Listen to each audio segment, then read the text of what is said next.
காஞ்சிபுரத்தில் நாம பேசும்போது இந்த மாதிரி உங்களால் அமைக்கப்பட போற ஆட்சியில நம்ம ஆட்சிக்கு வந்த உடனே என்னெல்லாம் செய்ய போறோம்ன்றது சிலது சொன்னோம். அதையெல்லாம் தப்பா புரிஞ்சுக்கிட்டு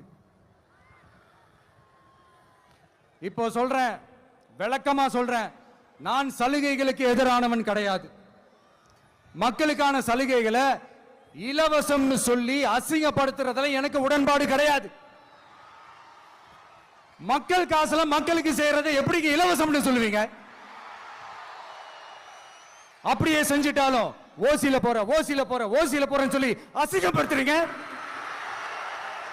என்ன கேட்கறதுக்கு ஆள் இல்லைன்னு நினைச்சீங்களா?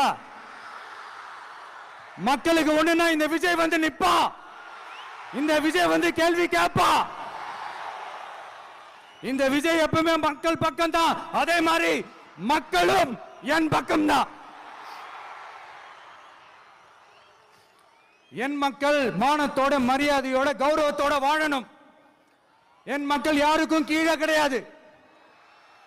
அப்படி அவங்க கௌரவத்தோட வாழணும்னா அவங்களுக்கான வாழ்க்கை தரம் உயரணும். வாழ்க்கை தரம் உயரணும்னா அவங்களோட வாழ்வாதாரம் உயரணும். வாழ்வாதாரம் உயர்ந்தாதான் பொருளாதாரம் உயரும். பொருளாதாரம் உயர்ந்தாதான் வசதி வாய்ப்புகள் உயரும்.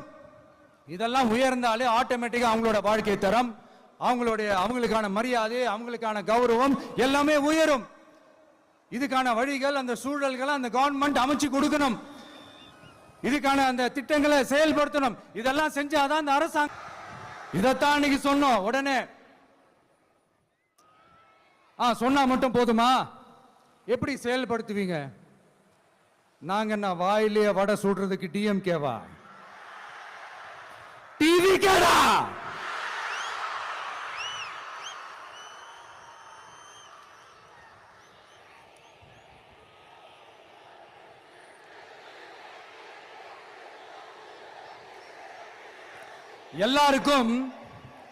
எல்லாருக்கும் நிரந்தரமான ஒரு வீடு இருக்கணும்னு சொன்னோம்.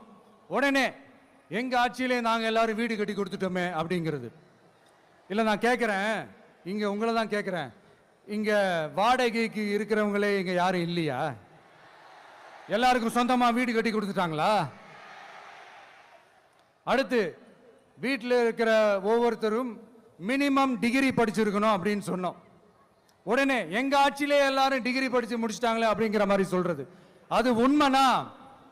ஸ்கூல் லெவல்லையே டிராப் அவுட்ஸ் அதிகமானது யாரோட ஆட்சியிலங்க?